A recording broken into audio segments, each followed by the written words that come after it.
Elijah Carter, a 32-year-old middle school teacher, eased his sedan into the packed parking lot of Lakeside Plaza on a humid Saturday afternoon.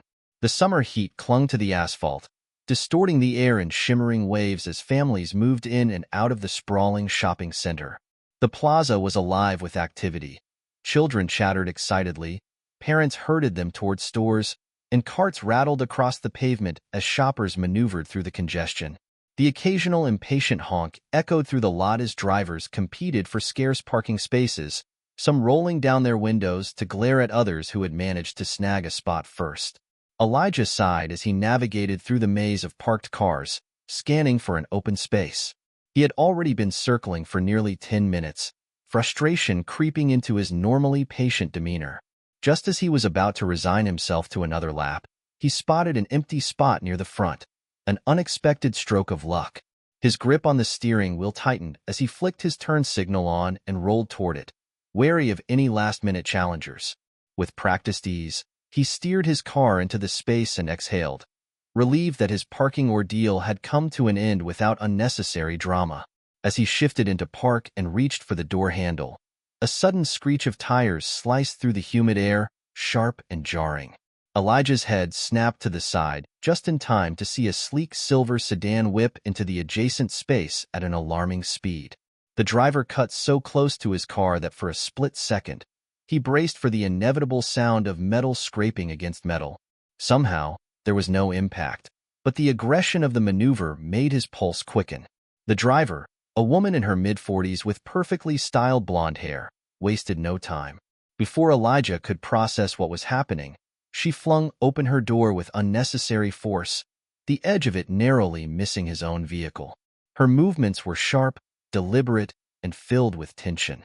She stormed toward him, her heels clicking against the pavement with each determined step. Even through the tinted window, Elijah could see the fury etched into her face. Her brows were drawn together, her mouth set in a firm, unforgiving line. For a brief moment, he wondered if he had somehow wronged her, though he had no clue how.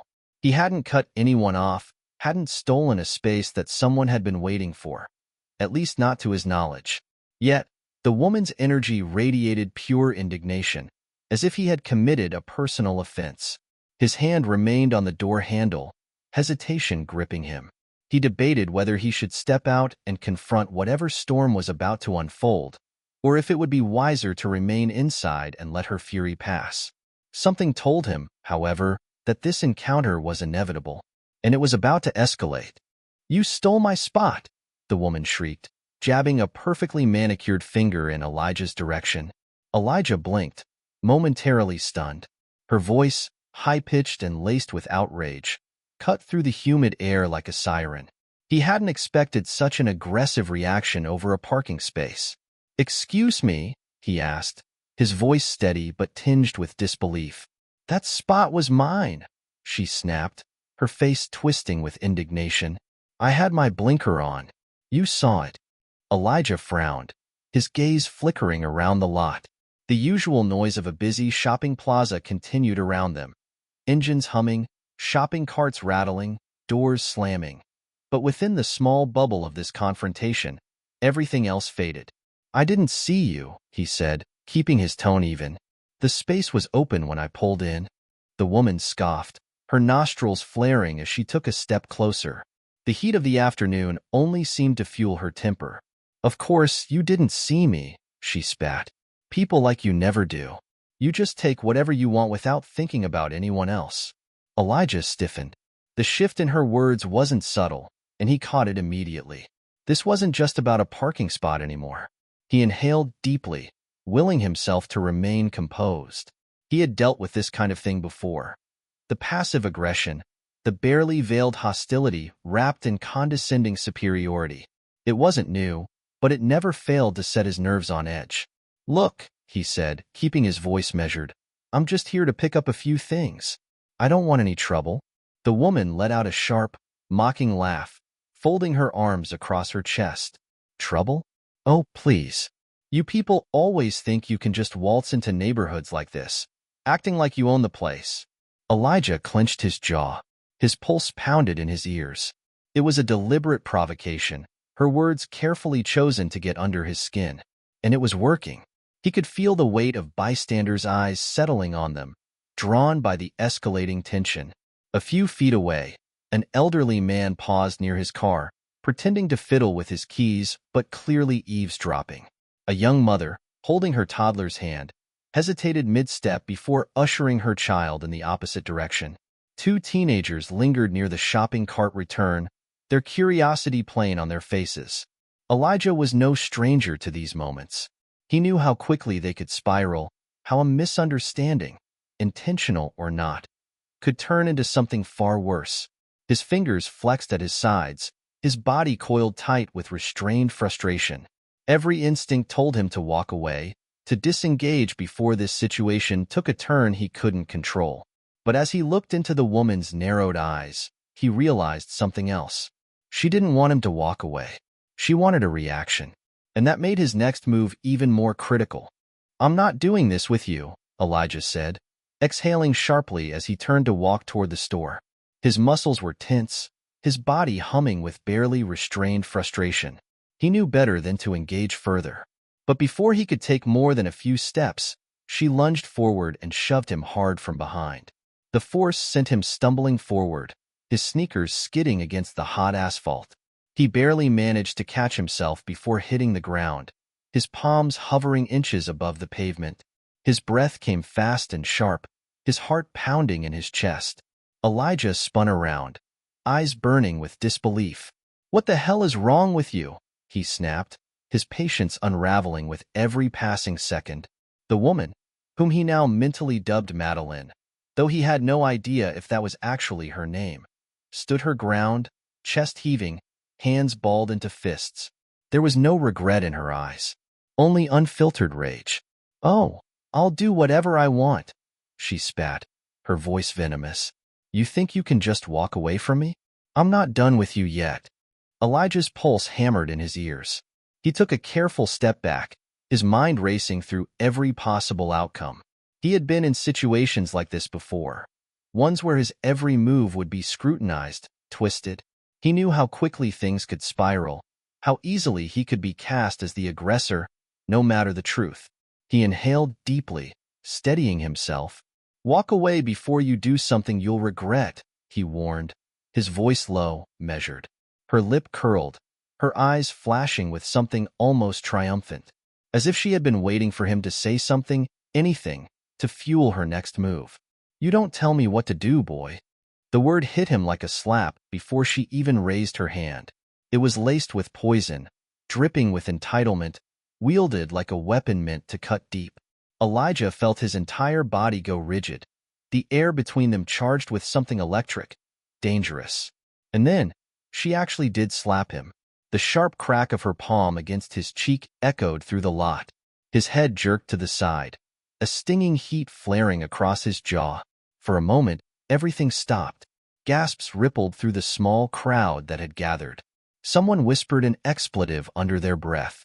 The sound of a shopping cart rolling over loose gravel filled the thick silence. Elijah stood frozen, stunned not just by the hit, but by the sheer audacity of it. She really thought she could get away with this. She thought there would be no consequences. He didn't think. He reacted. His hand moved before his brain could catch up, his palm connecting with her cheek in a swift, controlled motion. Not with the same force, just enough to make a point. Madeline staggered back, her hand flying to her cheek as if she had been struck by lightning. Her mouth fell open in sheer disbelief, her wide eyes glistening with shock. For a moment, she simply stood there, frozen in place, as if the world had suddenly stopped making sense to her. You hit me," she screeched, her voice climbing into a shrill, ear-piercing range. The sheer outrage in her tone made it sound as though she had just been attacked in broad daylight, despite what had really happened. Elijah stood still, his body rigid. He could already see where this was going. "You animal," she spat, her voice shaking.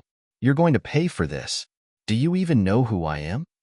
Her manicured hand dropped from her face as she spun on her heel, turning to the growing crowd of onlookers. She gestured wildly, her blonde hair whipping around as if she were putting on a performance. He assaulted me, she cried, her voice cracking for added effect. This thug thinks he can just hit a woman and get away with it. Elijah exhaled slowly through his nose, forcing himself to stay calm. He could feel the shift, the weight of the crowd's attention settling onto him, the uncertainty in their eyes, the hesitation, the doubt. It was an old, familiar sensation, one he had felt too many times before. He saw the way people exchanged glances, some of them unsure, others already making their judgments. The way one man slowly reached for his phone, ready to record or perhaps dial the police. The narrative was twisting, unraveling before his very eyes. You hit me first, Elijah said, his voice level careful. He wasn't pleading, wasn't raising his voice, just stating a fact. But he knew, deep down, it wouldn't matter. I didn't want any trouble. Madeline wasn't listening. She had no interest in facts. She continued shrieking, flailing her arms as if she were still in danger, still the victim of some terrible injustice. Every word she spoke was another dagger thrown in his direction, another attempt to frame herself as helpless, as fragile, as right. "You're done," she screeched, her face flushed with rage. "You hear me? Done." Elijah clenched his jaw, forcing his muscles to relax before they could betray his frustration. This wasn't worth it. She wasn't worth it. Without another word, he turned away. He could still hear her screaming behind him, still feel the lingering stares of the crowd. But he didn't look back. He didn't give her the satisfaction. He just kept walking, pushing forward, letting the automatic doors of the store slide open in front of him. And just like that, he left her behind. When Elijah returned to his car, his stomach dropped. Long, deep scratches marred the side of his vehicle, fresh gouges cutting through the paint like deliberate wounds. His pulse quickened as his fists clenched involuntarily. He didn't need to guess who had done it. He knew. And then he heard it, a laugh. A slow, satisfied, taunting laugh. Elijah turned his head and saw her standing a few cars away, arms crossed, her weight shifted casually to one side. Madeline's lips curled into a smug smile, her eyes practically gleaming with sadistic amusement. "Oh, poor you," she sneered, tilting her head. "Looks like someone messed up your precious little car. Maybe next time, you'll think twice before stealing my spot, huh?" Elijah inhaled sharply, forcing himself to breathe, forcing himself to suppress the rage simmering beneath his skin. This was what she wanted, a reaction, a loss of control, a moment where he gave her exactly what she needed to turn the narrative back in her favor. He exhaled slowly, his voice controlled. "You think this is funny?" Madeline's smirk widened, her laughter bubbling louder, crueler. "I think it's hilarious." She raised an eyebrow, her expression gleeful, almost daring him to react. "And guess what?" She leaned in slightly. "You can't do anything about it."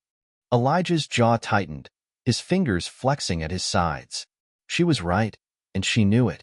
She had already won in the court of public perception. She had played her role flawlessly, twisting every moment in her favor. If he so much as raised his voice, let alone retaliated, he would be the villain. Madeline watched him for another second, then scoffed, shaking her head as if she were done entertaining herself. She turned away, walked to her car, and slid into the driver's seat. Elijah exhaled, his shoulders rigid, ready to move past this nightmare of an afternoon, and then, crunch. His breath caught in his throat as the sound of metal mangling metal filled the parking lot. Madeline had reversed without hesitation, ramming her car straight into his front bumper. The impact jolted his vehicle, and the sharp screech of metal against metal sent a shiver through his bones. For a split second, silence hung in the air. Then, slowly, Madeline rolled down her window. She turned her head, locking eyes with him one last time. The smugness had returned, her lips twisting in victory. "Oops," she said mockingly. And just like that, she sped off, her tires screeching against the pavement. Elijah stood there, fists clenched so tight his nails dug into his palms. This wasn't just an accident. This was a declaration. And no matter how much he wanted to let it go, he wouldn't. Hands shaking, Elijah pulled out his phone. His breathing was shallow, his fingers tightening around the device as he struggled to suppress the whirlwind of emotions surging inside him. Rage, disbelief, exhaustion. He had spent the entire afternoon trying to de-escalate, trying to walk away. And yet, here he was. He tapped the screen, bringing the phone to his ear as the call connected. 911. What's your emergency? Elijah swallowed hard, forcing himself to speak evenly. I need to report an incident, he said, his voice tense but controlled. A woman just deliberately hit my car and fled the scene. I have her license plate number. The dispatcher's voice remained calm, professional. Are you injured, sir? No, Elijah said quickly, jaw still tight. I wasn't inside the vehicle when she hit it, but she also vandalized my car before leaving. His eyes flickered to the deep scratches along the side of his vehicle, his stomach twisting at the sight. The damage wasn't just an accident. It had been deliberate, malicious. Do you have a description of the suspect? Elijah clenched his free hand into a fist, images of Madeline flashing through his mind. Her smug smirk, the way she had laughed in his face, the arrogance in her voice when she told him he couldn't do anything about it. Yes, he said, his voice steady. White female, mid-40s, blonde hair, expensive clothes. She was driving a silver sedan. Did you see which direction she went? She sped off toward the main road. But I got her license plate number. Elijah exhaled sharply, willing himself to stay patient. He rattled off the numbers, double-checking the mental image he had burned into his brain the second she had driven away. Got it, the dispatcher confirmed. Officers are en route to your location. Elijah nodded to himself, though no one could see him. Thank you. We'll have someone there shortly. Stay where you are. The call ended, and Elijah lowered the phone, his grip loosening just slightly. For the first time in the last 20 minutes, he allowed himself to breathe. He glanced around, noticing the small group of onlookers who still lingered nearby. Some whispered to each other, throwing him cautious glances. Others had their phones out, possibly recording, possibly just pretending to be occupied while still eavesdropping. Elijah had no idea what story they had crafted in their heads about what had just happened. He didn't care. Madeline thought she had gotten away with it. She thought she was untouchable. But Elijah had the truth on his side, and now, he had the police on his side too. He wasn't just going to let this go. Not this time. 15 minutes later, the police intercepted Madeline at a nearby intersection. The flashing red and blue lights reflected off the glossy surface of her silver sedan as two officers approached her vehicle. Traffic slowed around them, curious drivers rubbernecking to catch a glimpse of the unfolding drama. By the time Elijah arrived at the scene, she was already out of her car, her arms flailing as she frantically tried to explain herself. Her voice, shrill with manufactured distress, carried through the humid air. He attacked me, she was shouting. I'm the victim here. That thug assaulted me first. You have to arrest him. Elijah didn't flinch. He had expected this. One of the officers turned toward him, his expression neutral. Sir, can you explain what happened? Elijah took a deep breath, forcing himself to remain calm.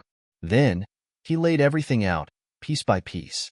He told them about the argument in the parking lot, about how she had slapped him first, about how she had vandalized his car out of spite, and finally, how she had rammed her vehicle into his before speeding off. The officers listened carefully, their faces unreadable. Then, without a word, they stepped away to inspect the damage. One crouched near his car, running a hand over the deep scratches along the side. Another studied the dent in the front bumper, nodding as he exchanged a glance with his partner. Moments later, one of the officers lifted a radio to his mouth. Security footage confirms the suspect's actions, he said. Elijah exhaled, a slow wave of relief washing over him. The officer turned back to Madeline, his posture firm. Ma'am, we have enough evidence to place you under arrest for property damage and assault. For the first time since the ordeal had begun, the color drained from Madeline's face. You're arresting me? She shrieked, her voice high with incredulity. Her eyes darted wildly between the officers and Elijah, as if waiting for someone to tell her this was all a joke. The officer didn't waver. Turn around, ma'am. Madeline's mouth opened and closed, her disbelief giving way to fury. But the officer didn't wait for her to comply. He took her by the wrist, guiding her arms behind her back. The cold metallic click of the handcuffs echoed in the air. Madeline whipped her head toward Elijah, her blue eyes burning with pure, unfiltered hatred.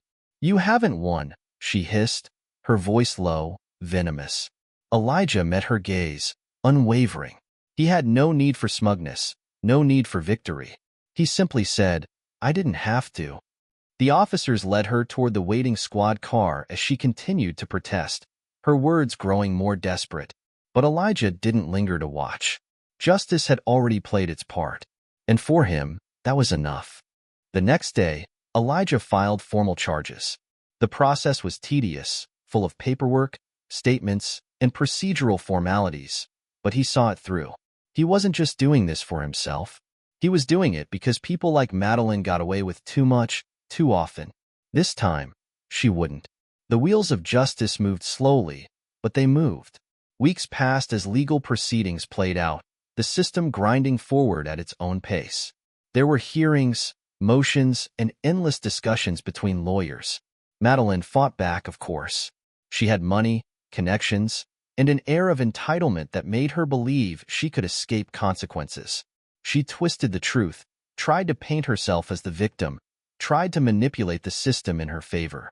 But this time, the evidence was stacked against her. Security footage didn't lie. Witnesses didn't lie. She had dug her own grave the moment she decided to escalate a parking dispute into vandalism, assault, and a hit-and-run. When the court date finally arrived, Elijah sat in the courtroom, listening as the judge delivered the verdict. Property damage, assault, reckless endangerment. The charges weren't enough to ruin her life, but they were enough to leave a mark, enough to remind her, and others like her, that actions had consequences. She was fined, ordered to pay for the damages to his car, sentenced to community service, and most importantly, she walked out of the courtroom not as the untouchable woman she had pretended to be, but as someone who had been held accountable.